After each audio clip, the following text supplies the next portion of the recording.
कराची के इलाके शालतीफ टाउन से दो मुबैना दहशतगर्द गिरफ्तार कर लिए गए हैं। पुलिस का दावा है कि दहशतगर्दों ने अफगानिस्तान से अस्करी तरबियत हासिल की थी। वो कराची में तकरीबकारी की मंसूबाबंदी के लिए जमा हुए थे। दहशतगर्द अफगानिस्तान में सिक्योरिटी फोर्सेस पर हमलों समेत दीगर तकरीबी कार्रवाइयों में मुलविस थे। उनके कब्जे से दस्ती बम, पासपोर्ट, गैर कानूनी असलहा, बारूद, बॉल बेरिंग और डेटोनेटर्स बरामद किए गए।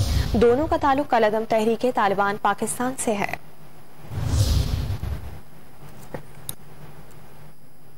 अफगानिस्तान से अस्करी तरबियत हासिल की थी। वो कराची में तकरीबकारी की मंसूबाबंदी के लिए जमा हुए थे।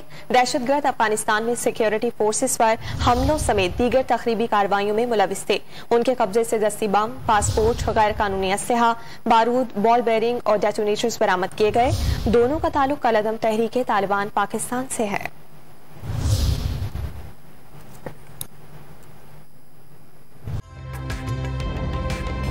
ताज़ा तरीन वीडियोस के लिए हमारा चैनल सब्सक्राइब करके बेल आइकॉन प्रेस करें ताकि आपको मिले हर अपडेट सबसे पहले।